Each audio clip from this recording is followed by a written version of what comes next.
Dauguma smulkių ir vidutinių verslų tiesiog atsitinka, kuomet kažkokios srities specialistą ištinka verslumo priepuolis. Tokių verslų vadovai, savininkai dažniausiai neturi teorinių verslo valdymo ir plėtimo žinių. Jie kapanojasi kaip vaikai pirmą kartą įstumti į vandenį. Nors kai kam pavyksta išplaukti, visgi tokių verslų išgyvenimo statistika tikrai neguodžia. Bet kai verslą pradeda vadovavimo patirtį turinti žmonės, tokie verslai turi daug didesnę tikimybę išgyventi, nes tai nėra tiesiog verslumo priepuolio pasekmė. Šio epizodo svečias Jonas Iržikevičius, indeksinių pensijų fondų valdymo įmonės GoIndex bendras steigėjas ir vadovas, korporatyvinėme pasaulyje pradirbo kelis dešimtmečius ir tik po to nusprendė nerti į savo verslą. Kaip tokia patirtis padėjo startuoti labai specializuotą verslą itin reguliuojamoje verslo nišoje.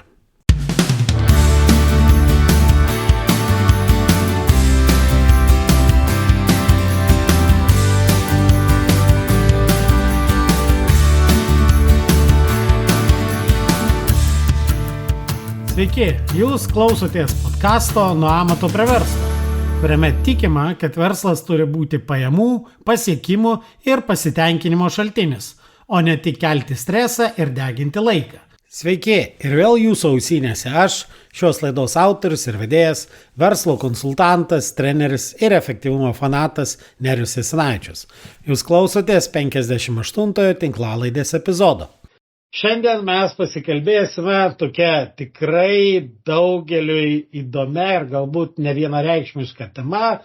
Tai apie tai ne tik kaip valdyti verslą, bet verslą labai specifinėje sferoje. Tai yra pensijinių fondų valdymas. Aš manau, kad daugeliui iš jūsų aktualu ne tik tai sužinot, kaip valdomi tokie verslai ir išgirsti patirtis, bet ir apskritai pagalvoti, o ar jums kaip smulkiam verslininkui ar vadovui verta pradėti galvoti apie savo pensijos kaupimą ne tik sodroje ir galbūt investicijų darimą ne tik tai į savo verslą, bet ir dar turėti kaip papildomą pensijos šaltinį investicinį fondą. Ir šiandien pas mane svečiuose mano senas, labai senas, gal ne pagal amžių senas, bet pažįstamas, kurį aš pažįstu labai daug. Aišku, ne tiek, kiek čia jau vienas iš mano svečių, kur buvo mano klasiokas Marius, kurį aš pažįstu nuo 7, bet Jonai, mes su tavim pažįstami nuo 16. Panašiai, manau, kad taip.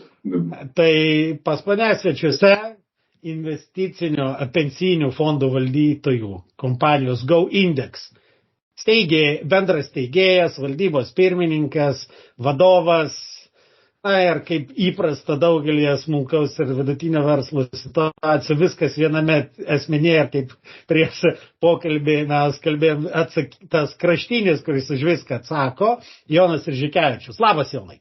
Sveikas, Neriau. Tikrai miela malonu tave ir matyti, ir girdėti, ir ačiū labai, kad tu pakvietei pasikalbėti į šią tinklalaidę.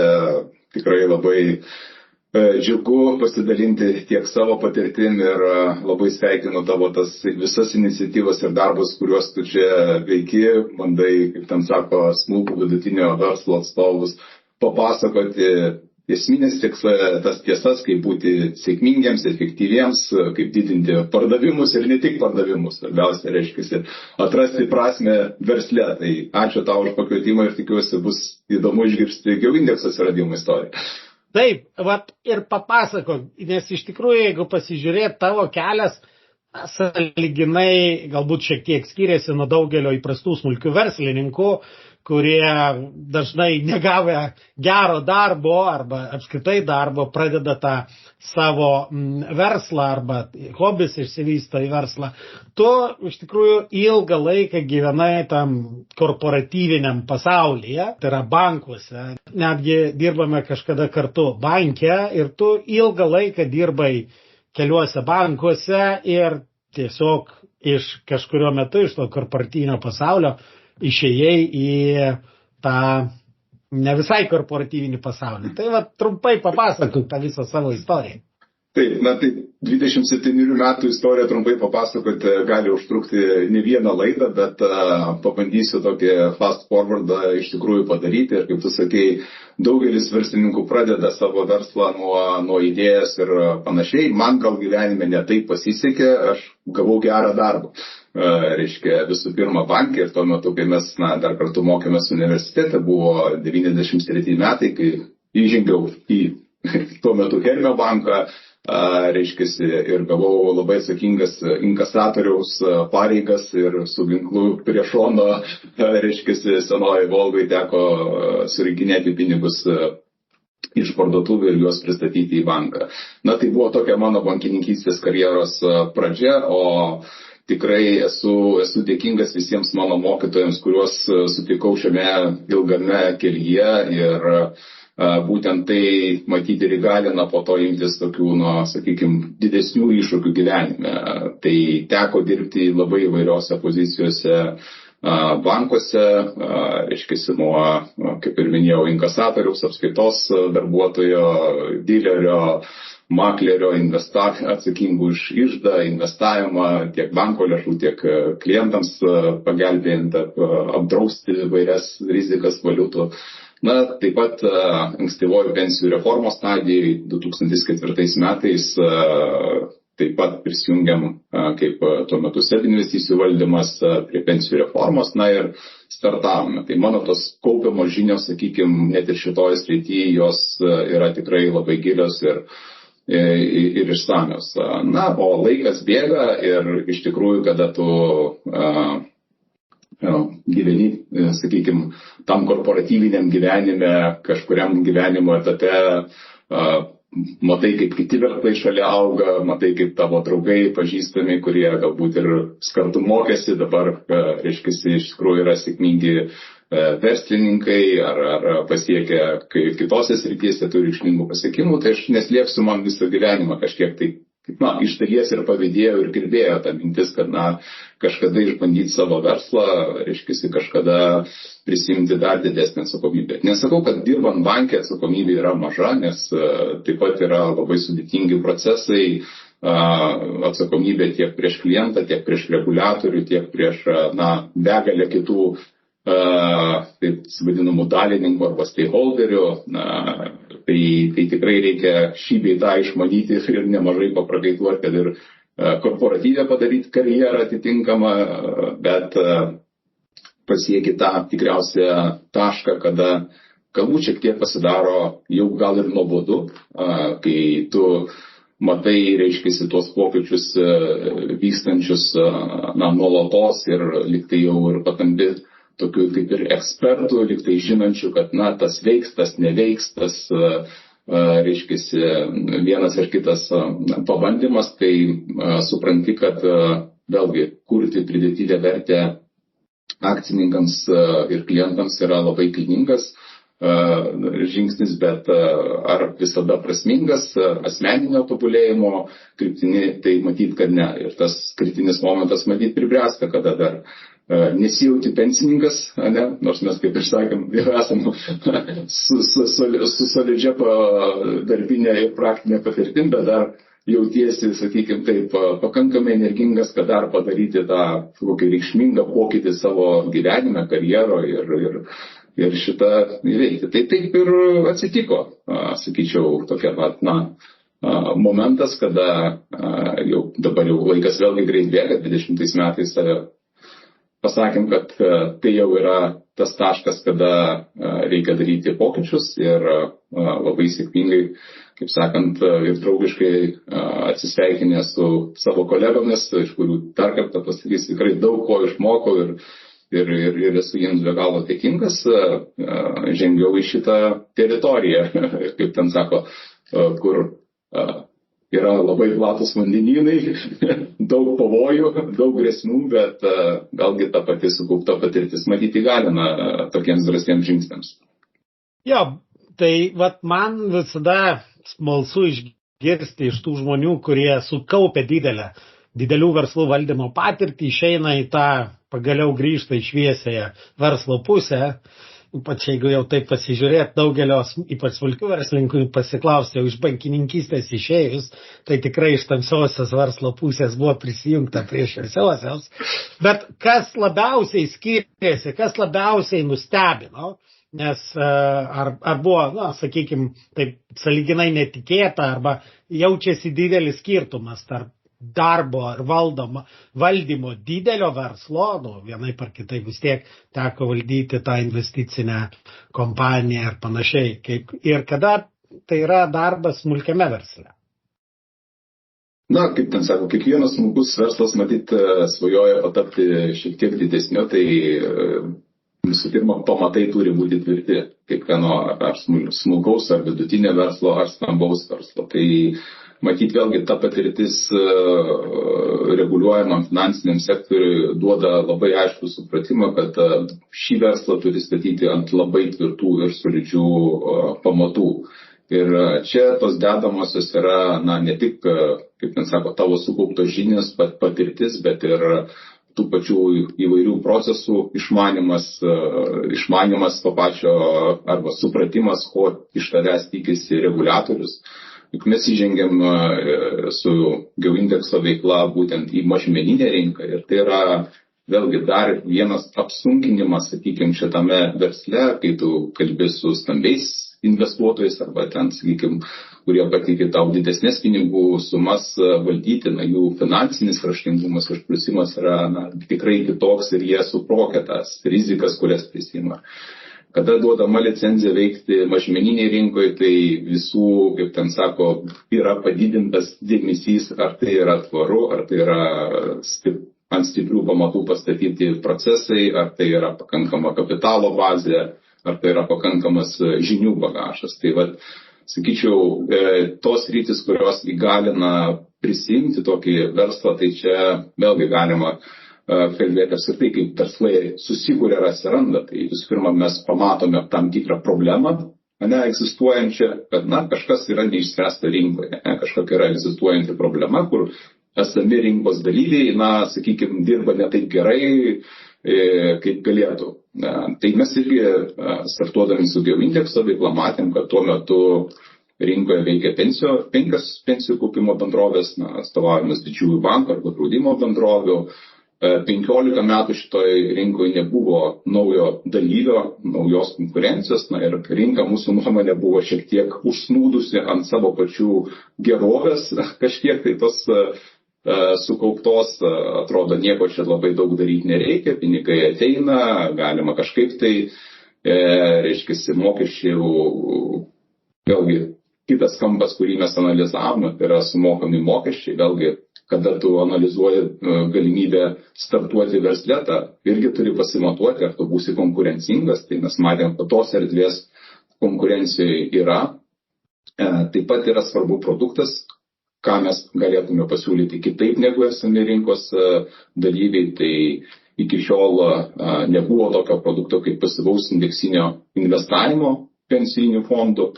O kas tai yra, apskritai pasyvus indeksinis investavimas, tai čia reiktų tikriausiai grįžti į Joe Voglo pradininko šios idėjos, Vanguardo bendrovės įkūrėjo idėja, kuri jau nuo 70 metų buvo pakankamai, kaip ten sako, įvesta į Amerikos rinką ir ištestuota ir po šiai dienai pasiteisina būtent tas, kad pasyvus indeksinis investavimas su mažesniais mokesčiais ilgų laikotarpių duoda investuotojams, sakykime, geresnė grąža negu aktyvus valdymas. Taip populiariai paaiškinti, kuo tai skiriasi, aktyvūs valdytojai, tie esami rinkos dalyviai, jie bando būti gudresni negu rinka ir, sakykime, ją aplenkti savo investiciniais sprendimais. Ar jiems tai pavyksta?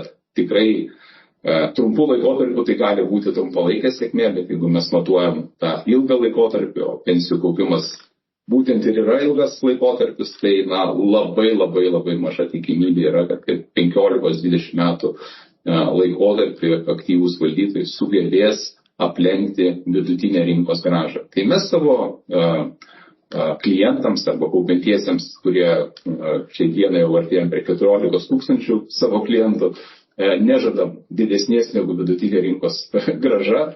Bet paradoksas yra tame, kad tai yra daugeliu atveju didesnė grąža negu tie, kurie žada aplenkti vidutinę rinkos grąžą. Jo, bet aš jau iš karto girdžiu esminį skirtumą nuo daugelio verslų, su kuriais man tenka dirbti, pats smulkaus ir vidutinio verslų, kad buvo atlikta tam tikra analizė, vertinama, ar yra vietos rinkoje ar panašiai. Tai nebuvo, kad, čia kažkas paprašė, padarysim ir taip toliau. Aišku, vien tai, kad tai yra labai smarkiai reguliuojama ir prižiūrima veikla, tai pareigoja, bet tai jau skirtumas, nes tikrai daugelis tų, kurie ten užsiema, nežinau, websaitų dizaino, ar užsiema baldų gamybą, ar ten medienos perdirbimu, ar ten dar kažkuo, jie labai retai kada darė tokias analizės, tiesiog, jiem verslas atsitiko. Tai vienas iš tikrųjų iš esminių skirtumų, kad tai jau nebuvo kaip plikas į dilgėlės, o atliktas. Kokie dar skirtumai? Vis tiek, pavyzdžiui, kai man teko valdyti didelius verslus, dirbti vadovu, vienas iš esminių dalykų, kur iš tikrųjų dažnai skiriasi nuo smulkaus verslo, yra tai, kad kadangi ten buvo stiprus finansų vadovai, didelių stresų dėl piniginių srautų nebuvo. Nes viena tai geresnis valdymas, antra, kai tu esi daugiamilijoninis verslas, darantis didelės apyvartas, netgi tie, kurie tau gali padėti su laikinais sprendimais piniginių srautų susitvarkymo, tai tie patys bankai šiek tiek maloniau su tavim šnekasi, negu tada, kai tu esi ten kelišimtus tūkstančių eurų darantis verslas. Ar šitą skirtumą teko pajausti, ar jūsų antiek, minimaliais kaštais veikiantis verslas, kad pinigų srautų iššūkio nebuvo? Tikrai iššūkių pakanka, ypač kai kuri verslą reguliuojama, tai aš nesigirsiu, kad esam supermenai ir reiškiasi tiesiog kaip peilių per sviestą ėmėm ir viską padarėm, tai tikrai vėlgi reikia suvokti, kad tai yra reguliuojamas ir licenzijuojamas veiklas verslas. Tai kad jį pradėti, tai reikia ne vieną, kaip ten sako, metalinę kurpaitę sunešioti ir mes tą sėkmingai, įveikėm. Beveik truko metai licenzijavimo pats procesas, tai yra įvertinimas, kad mes jau esame pasirengę teikti būtent šias paslaugas. Ir jeigu bandyti žvelgti tuos skirtumus tarp stambių, smulkesnių verslų ir mūsų, nuo ko mes pradėjome, iš tikrųjų vėlgi, pasikartosiu, galiu būti gal ir banalus, bet žmonės ir komanda visą laiką yra esminis dalykas tokiuose prisimamuose iššūkiuose. Ar tai būtų smulkus labai kaip ir minėjai, websaito kūrimas, ar ten, kaip tinklalaidės pati laida nuo amato iki verslo, tai visi mes pradedam nuo savo, tam tikrų kompetencijų ir, mano sukauptos kompetencijos ir mano artimiausių bendražygių sukauptos kompetencijos įgalino tai, kad padaryti, kad mums reikėjo labai mažai resursų, arba konsultantų iš išorės, kaip dažnai, kuriant tokius verslus pasitaiko, kur tikrai brangiai kainuoja, reiškiasi visi patarimai kompetitingi, tai mes tą pirmą barjerą pakankamai įveikėm sėkmingai su savo sukaupta kompetencija, patirtim ir tikrai nestepsiu, kad skirtumas tarp to korporatyvinio darbo ir darbo mažesnėje komandoje yra tai, kad tu darai viską. Tai tu negali pasakyti, dabar čia kažkas, tai imkit Petriukas, Vanutė, čia jūsų funkcijos atsakomybė, laukiu, kada pateiksite. Ne, tiesiog lapą, Excelio lentelę, dėlioji procesus, dėlioji visus, reiškia, atsakymus į bet kokius klausimus. Kitas klausimas yra kalba su investuotojais, nes šiam verslui reikia nemažo kapitalo ir jeigu kalbant apie stambius verslus arba kaip pensijų kaupimo bendrovės įsikūrė, reiškia, stambiuose bankuose arba, reiškia, kitose procesuose, tai kaip atskiras padalinys ir ten kapitalo pritraukimas arba, reiškia, resursai, yra antraeiliai labiau, kaip ten sako, tu važiuojam, po to jūs aiškinsit. Tai čia turi skaičiuoti, ta prasme, nes vis tiek yra riboti resursai visame kame, tiek piniginiai pirma, resursai, na ir aišku žmogiškieji ir visi kiti resursai. Tai dirbom tikrai ribotų resursų pasaulyje ir padaryti tai, kad tai veiktų, tai irgi reikalinga, sako, ir laiko, ir energijos, ir kompetencijos. Tai vienaip ar kitaip tą investavimo strategiją, tą jūsų kūriamą produktą jūs susikūrėt, susidėliojot. Kitas klausimas, kaip visada, kaip aš mėgstu kartot, ne? Yra, kai tu gali turėti nuostabiausią produktą, bet pinigų nebus, jeigu nebus pardavimų. Pas jūs toks pats ir produktas įdomus, pensiniai fondai, ir labai reguliuojamas, ir kaip tu gali jį pardavinėti ir taip toliau. Tai vat, kaip jūs nusprendėt ir ką jūs darėt, kad parduot? Labai taikus ir geras klausimas, nes žinoma, apskritai, jeigu gilintis į pardavimų sritį finansinių būtent produktų, na, tai čia gal atskira, net sakyčiau, būtų podėmė visuose pardavimuose ir pradžia būtų nuo to tikriausia, kad pagal statistiką, kuri beros UK buvo surinkta, kad žmonės apskritai nelinkia keisti banko, ne, sakykime, arba savo finansinių paslaugų tiekėjų, ir tai buvo tokia pakankamai įdomi statistika, kad žmonės dažniau išsiskiria šeimose, negu pakeičia savo, reiškia, banko pagrindinę sąskaitą. Tai čia jau iššūkis yra nuo pat pradžio galvojant. Bet kadangi turim gerą produktą ir iš tikrųjų mūsų tas produktas buvo ištestuotas ir Latvijos ir Estijos rinkose sėkmingai, pardavimai arba konsultavimas, aktyvus konsultavimas yra tikrai vienas iš tų sėkmės faktorių. Tai ties tuo klausimu ir tais procesais dirbom nuo pirmos dienos, kad sukurti tiek savo efektyvią pardavimų konsultantų komandą ir mūsų tas pardavimų modelis remiasi būtent aktyviais pardavimais, nes vėlgi būkim teisingi, pensijų fondas nėra tas produktas, kurį žmonės ryte atsikėlė, galvoja arba veda į Google, na tai kurį man čia pasirinkti. Analizė mūsų ir patirtis rodo, kad daugelis klientų, kurie buvo įtraukti į pensijų kaupimą arba pasirinko, jie iš esmės nežino, kodėl jie yra vienoje ar kitoje bendrovėje. Niekas jiems dorai nebuvo paaiškinęs, kodėl aš turiu būti šitoje bendrovėje, kokie yra privalumai man būtent.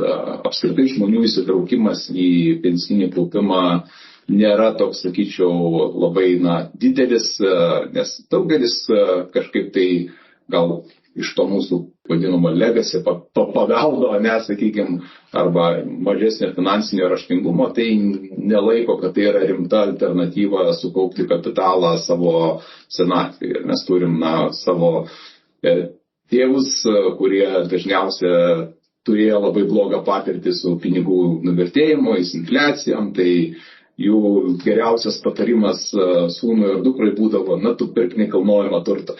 Tai bent jau turėsi butą, bent jau turėsi plytas, niekur nedings, reiškia, nieko nesukaupsi. Tai nors investicijos į plytas nėra pats blogiausias variantas.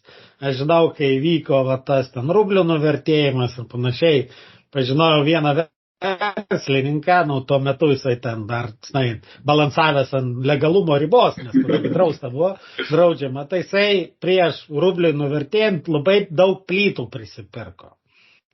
Ir po to, kai jau tas įvyko nuvertėjimas, tas plytas pardavė. Tai sakė, grąža buvo geresnė negu investicijos į auksą.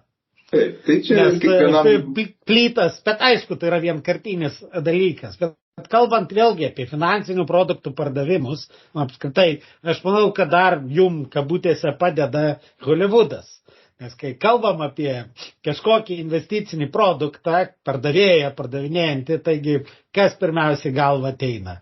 Leonardo DiCaprio ir Streeto Vilkas, kurio tikslas nebuvo padėti tiem žmonėm, buvo tiesiog išdurt ir panašiai. Tai aš manau, kad tai irgi neprisideda. Plus, netgi toj pačioj rinkoje, kadangi man įdomu pardavimai ir finansiniai investavimas, kaip vyksta, tai aš kai žiūriu, kaip pardavinėja kai kurie agentai, gal ne pačios bendrovės, bet jos atstovaujantys tie laisvieji agentai ir konsultantai, tą investicinį gyvybės draudimą, Nu, tai, kadangi šiek tiek, esu, gal nelaikyčiau savęs labai profesionaliu investuotoju, bet, sakykime, nesu visiškai žalės investicijose, tai, kartais jų tas pardavimo technikos labai smarkiai balansuoja ant tokios, sakykime, ribos ant ašmenų, kur tai dar nėra visiškai nelegalu. Tai nėra visiškas kliento apgaudinėjimas, bet jau tam tikros manipulacijos. Kaip jums pavyksta ar nepavyksta, ar kažkokios turi taisyklės, kaip tą padaryti, neperžengiant tos etikos ribos. Tai labai geri klausimai ir pastebėjimai, iš tikrųjų, kuo mums pasisekė, sakykime, su pensijų fondais, yra tai, kad tai yra labai, kaip sakyti, skaidrus ir aiškus produktas, ką tu perki ir ką tu moki. Tai yra mokesčiai net yra sureguliuoti Lietuvos banko, įstatymus sureguliuoti maksimalus, kuriuos tu gali taikyti, kaip tu turi juos atskleisti, kaip tu paaiškinti. Tai šiuo atveju mums yra labai lengva kalbėti apie pensijų būtent fondus, nekalbam apie ten, kaip ir minėjai, investicinį gyvybės draudimą, kur gali būti labai daug visokių įvairių mokesčių pritaikoma. Pagristų, nepagristų, čia gal atskira tema, bet kalbant apie pensijų fondus, mes dažniausiai turim, vienintelį valdymo mokestį, turto valdymo, kuris nesiekia ir 0,5% metinio dydžio nuo viso valdomo turto. Bendrovės, kaip pensijų kaupimo bendrovė, labai didelę dalį turi išlaidų tenkti iš savo lėšų kaupiančiajam, tai yra kaip ir depozitorimo, prekybos, reiškia visas infrastruktūros, pensijų fondo administravimo paslaugos, tai viskas tas eina. Tai jeigu kalbam apie išgrynintus mokesčius, tai pensijų kaupimas yra vienas iš kaupimas pensijai, pensijų fondas yra vienas iš efektyviausių būdų tai daryti, lyginant su alternatyvom investicijom į kitus finansinius instrumentus, jau nekalbant apie mokestinės lengvatas, paskatas, kurios valstybė suteikia tam, kad vis dėlto žmonės sukauptų tam tikrą kapitalą savo ateičiai. Tai mūsų akcentas pardavimuose būtent ir yra atskleisti šias naudas mūsų visų pirma kaip bendrovės, kodėl mes atėjom į šią rinką, ką mes galime pasiūlyti geriau kaupiantiesiems. Ir tikrai daugelis mūsų klientų, kurie prisijungia prie mūsų, nors sistema veikia jau 20 metų, mes nekartą išgirstam tikrai gerų tokių variantų. Ačiū, pagaliau aš supratau, kaip čia viskas veikia. Tai kažkiek tai atliekam tos ir finansinio raštingumo misijos, nes, edukuotas klientas ir suprantantis, ką jis dėl ko daro, ne tai, kad kažkas kažkur tai įtraukė, kažkaip tai ten prikalbino, arba jis kažkokio tai stebuklingų būdų atsirado vienoje ir kitoje bendrovėje su šiuo savo krepšeliu finansiniu, tai yra mūsų tas raktas, galbūt į sėkmę ir į būsimą sėkmę, kad mes tą darome paprastą kalbą, mes tą darome vėlgi aktyviai, tą darydami, nes reikia suvokti, kad mes esame specializuota pensijų kaupimo bendrovė. Tai yra, mes neturime kaip bankinė institucija šalia kitų produktų, tokių kaip būsto paskolos kortelės, kur tiesiog yra srautas klientų ateinančių į banką įvairiais klausimais, ir šalia visų dokumentų netyčia kažkaip tai pasirašo ir galbūt pensijų kaupimo kažkokią sutartį, kur po to žmonės sako, kažką ten davė vadybininkė, pasirašiau, kodėl, nelabai supratau.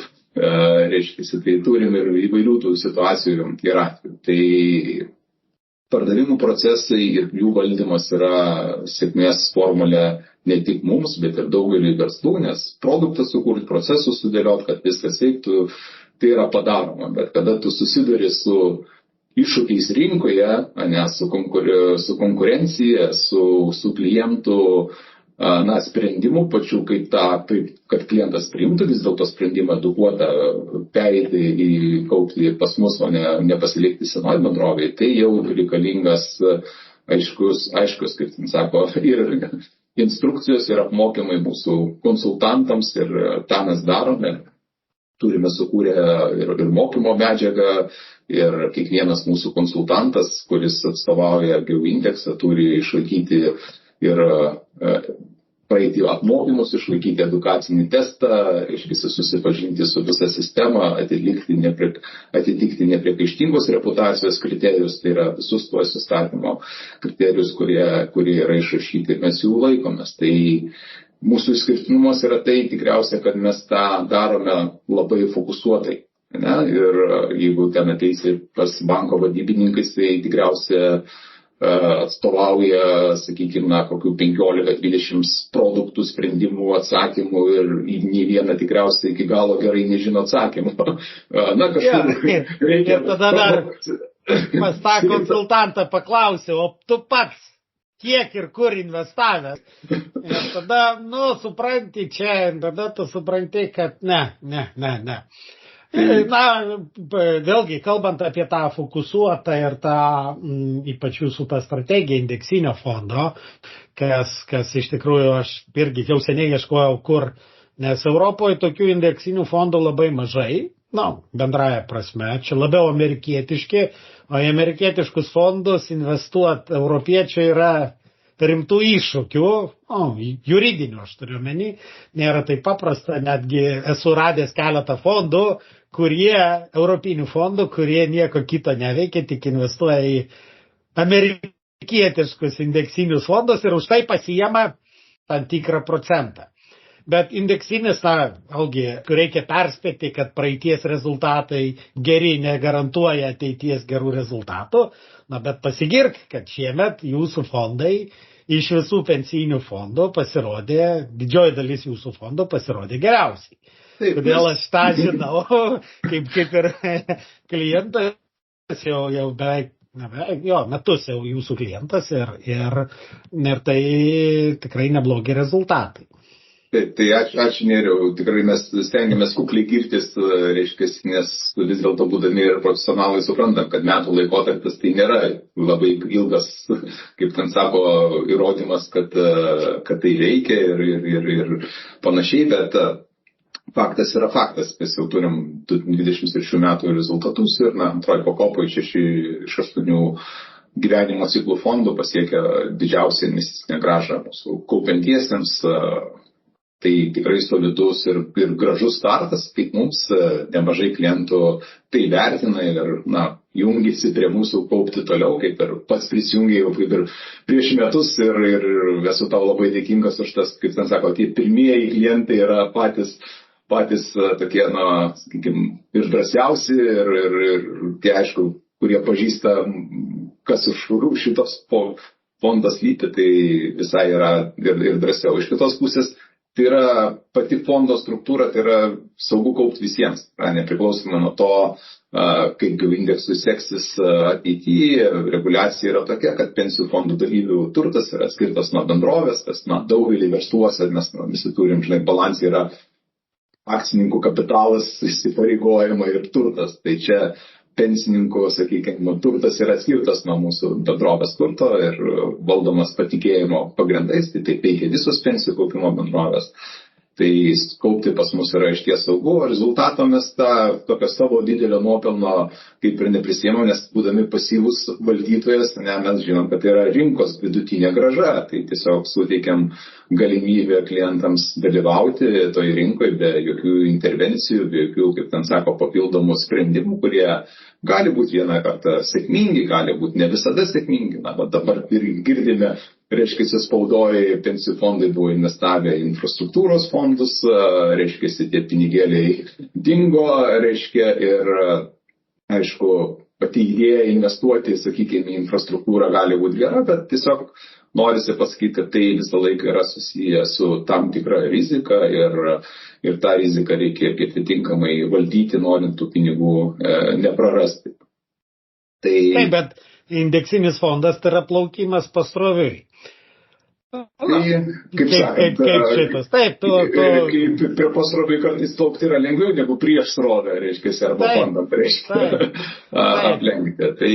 Tai turim tokią situaciją, kad iš tikrųjų, rezultatais esame patenkinti, rezultatais yra patenkinti ir mūsų klientai, kurių šią dieną skaičius artėja prie 14 000 jau, tai pakankamai reikšminga, sakykime, per gerus 1,5 metų veiklos dar nepilnus pasiekti tokius skaičius mažmeniniai rinkoje, tai reikalingas, kaip ten sako, ir įdirbis, ir procesai, ir aišku, partnerystės mums padeda irgi tą padaryti, kur vienas laukia nesikarys, bet turime, reiškia, ir partnerius, nepriklausomus tarpininkus, kurie irgi atstovauja mus ir kartu padeda auginti mūsų klientų ratą. O apskritai, aš žinai, kai tu esi samdomas darbuotojas, dirbi, tai tau kažkaip reikia kauptis pensijai, tai kaip ir poreikis net nediskutuotinas turėtų būti to pensinio kaupimo. Bet jeigu tu esi verslininkas, smulkus ar vidutinis verslininkas, tu manai, kad tavo investicija yra į verslą. Verslas tau sukaups pensijai. Ar vis dėlto yra logikos dalį pinigų, kad ir nedidelę dalį vis dėlto paskirti į tą pensinį fondą? Nes, viena iš tokių paskatų yra ta mokestinė paskata, bet, pripažinkim, ten tie 300-400 eurų lengvata per metus. Galbūt daliai žmonių, ir tikrai daliai žmonių tai yra reikšminga paskata, bet jeigu tu sukiesi versle ir panašiai, galbūt tai nėra ta didžioji paskata. Tai kokie dar būtų motyvai? Kaip pats manai, ar tikrai yra vertės?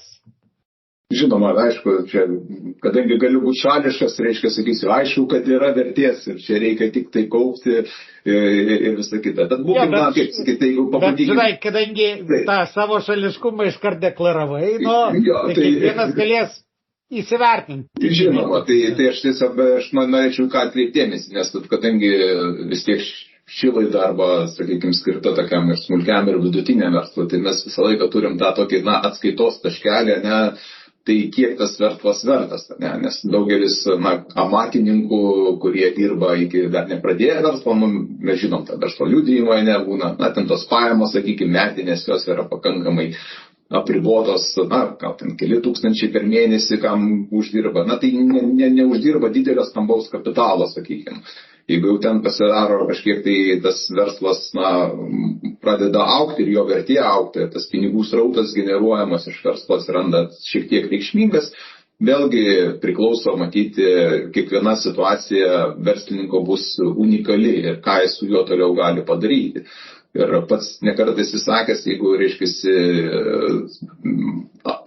įkūrei verslą, bet tavo verslas be tavęs negali funkcionuoti, negali išvažiuoti atostogų, negali jo palikti, tai to verslo vertė lygiai tavo vertė. Kitaip sakant, tu vis tiek esi verslininkas, amatininkas, Tai šiuo atveju to verslo net ir parduoti galbūt neišneks. Aišku, jeigu verslas neša dividendus ir tada klausimas, kiek jis yra tvarus, kiek tai ilgai, kiek nesiras konkurencijos tame versle, kiek tu sukaupsi to kapitalo. Aš mėgstu kalbėti skaičiais. Pavyzdžiui, jeigu įsivaizduojam, kad, tarkim, smulkus verslininkas pensiniam amžiui sukaupė, baigdamas arba jau nusprendęs baigti verslą, sukaupė, 100 000 eurų vertės, reiškia, kapitalą arba verslas buvo parduotas už 100 000. Tai 100 000 mums, man atrodo, kad tai yra dideli labai pinigai, reiškiasi, jeigu mes kalbam apie tikrai vidutinį arba smulkų verslą, tai yra pakankamai solidus jau kapitalas užgyventas, gal kas ir daugiau užgyvens, bet klausimas tai, kiek to kapitalo užtektų, reiškia, tau gyventi, jeigu tu daugiau nebedirbi, nebegeneruoji jokių papildomų, reiškia, pajamų. Kaip taisyklė, dažniausiai verslininkai gauna labai minimalias sodros pensijas. Sodros pensija, priminti, yra vos ten 400, ta bazinė 460 ar 450 eurų per mėnesį. Tai jeigu verslininkas, dirbdamas minimumą visą gyvenimą, gauna tokią 450 bazinę pensiją, buvo pripratęs galbūt gyventi geriau, galbūt išleis porą tūkstančių eurų per mėnesį, tai galvojimas, sukaupiau 100 000 eurų, investuosiu į kokią patikimas, obligacijas, dabar palūkanos vėl pakilo, kokius gausiu 5% metinių palūkanų nuo šito kapitalo. Tai vėlgi, jeigu per mėnesį išleisi po 2000 eurų, tai klausimas, keliem metam tų pinigų tau užteks. Ir daugelis gali nustebti sužinoję, nes čia yra labai paprasta matematika, tu kapitalą investuoji su 5%, tada, reiškia, kas mėnesį iš to kapitalo pasiėmė, tarkim, po 2000 eurų, iš tikrųjų, tu 5 metų nepragyvensi, kai pamatysi, reiškia, kad to kapitalo nebeliko. Ir tada klausimas yra, ar čia jau mano pensija, nes jeigu išėjau 65-70 metų jau baigėsi tas kapitalas ir belieka gyventi už sodros minimalę pensiją 400. Ar čia jau yra tas pasiekta išsvajota gyvenimo, kaip ten sako, gerovė? Ne, tikriausiai.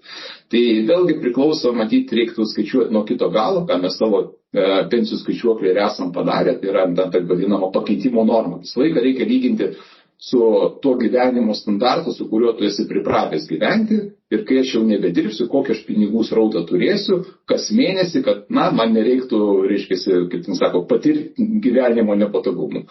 Tai net ir dirbdamas pagal darbo sutartis, kai pasiskaičiuoja savo tą pakeitimo normą, geriausiu atveju 40-45%. Nes kitą dieną išėjęs į pensiją, tu tiesiog gyveni už pusę tos savo pinigų sumos, kurią tu buvai, reiškiasi, kai dirbai turėdavai.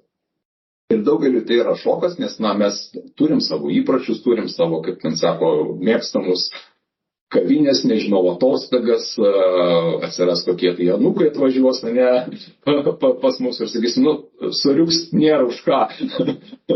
Tai atsakant į tą klausimą, ar verta kaupti, aš visą laiką sakyčiau, verta visų pirma įsivertinti savo realias finansinės galimybės, kokį kapitalą tu sukaupsi, kai tau bus sueis pensinis amžius, iš ko tu iš tikrųjų gyvensi.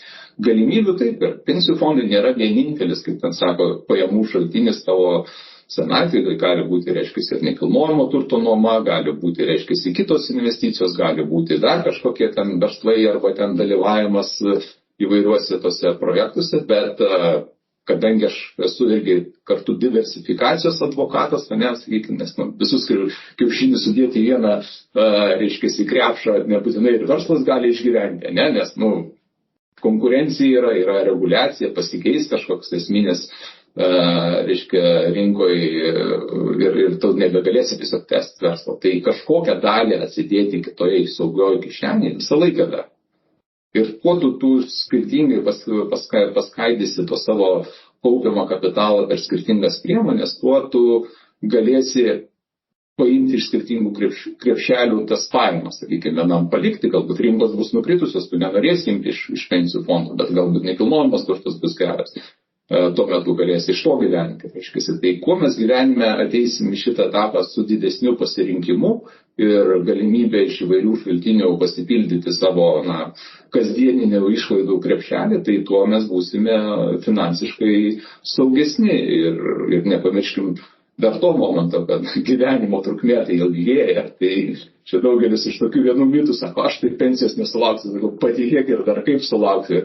Ir dar kai sulauksiu, dar 20 metų kaip minimum reikės gyventi, nes dabar ta gyvenimo trukmė mes tikrai matom, jeigu žmogus sulaukia 65 metų, jisai labai didelė tikimybė dar gyventi bent jau 20 metų ir tai yra, statistika, aišku, yra įvairių situacijų, bet tai yra statistiškai. Dėja, taip mums teks gyventi ilgai. Gal pasidžiaugim, kad galim gyventi ilgiau. Jo, bet klausimas, ar kokybiškai galėsim gyventi, nes daugelis suvokia tą gyvenimą, kaip, jeigu neturėsiu už ką gyventi skurde, tada toks čia ir džiaugsmas, tas gyvenimas skurde, kaip daugelis iš mūsų matyti ir tėvelių taip irgi gyveno, reiškia, ir gyvena.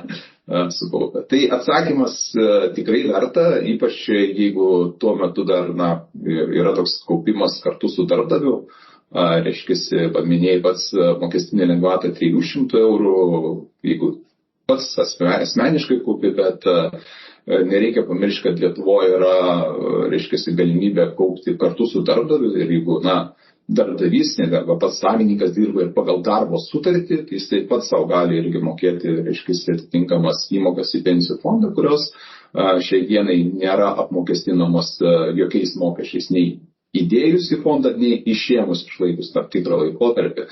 Tai mes turime tiesiog unikalų, sakykime, ir labai palankę mokestinę situaciją susikaupti tą didesnį krepšelį, nes jeigu įmokos nori atlyginimą išsimokėti, turi, aišku, ir GPM, PSD susimokėti, sodros mokesčiai, tai įmokos į pensijų kaupimą eina papildomos įmokos į pensijų kaupimą eina būtent be šių mokesčių, kas yra iš tikrųjų, toks, kaip paturbintas variantas greičiau sukaupti didesnę sumą, reiškia, kol dar esi jaunas. Gerai, tai kadangi jau laikas spaudžia, tai pamėginkim apibendrintai, kaip visada aš klausiu savo dalyvių, svečių, kokį vieną žinutę norėtum, kad klausytojai išsineštų? Tikrai daug kalbėjom ir ta vienintelė žinutė, kurią aš norėčiau užsimesti, kad išsineštų klausytojai, būtų tikriausiai ta, kad, realiai vertinkit savo galimybės ateityje gyventi iš tam tikrų finansinių šaltinių. Tai yra, mes labai linkę pervertinti savo, kaip ten sako, galimybės ir tikim, kad tai kažkaip tai bus be mano asmeninių pastangų. Tai neįdėjus asmeninių pastangų rezultato nebus. Ta prasme, pasikliauti vien, kaip ten sako, valdžia arba gera valia kažkieno tai yra labiau toks, tikėjimas negu galbūt realybė. Tai norėčiau, kad išsineštų klausytojai būtent tą, kad, jūs turit patys būti atsakingi už tai, kaip jūs gyvensit ateityje. Ir kur daugiau informacijos galima surasti apie jūsų bendrovę ir tave? Tai šaltinis labai trumpas ir aiškus, geoindex.lt. Tikrai esam pasiekiami per šį tinklapį ir žinoma, tenai irgi yra nurodyta įvairūs būdai, kaip galite tiek su manim, tiek su mano kolegom susisiekti, o šiaip mus galite sutikti įvairiuose klientų susibūrimo vietose, ten, kur yra ir dirba mūsų atstovai, prekybos centruose, taip kad nenustebkite, jeigu kas nors jūs mandagiai pakalbins ir paklaus, kur jūs kaupėte savo pensijai.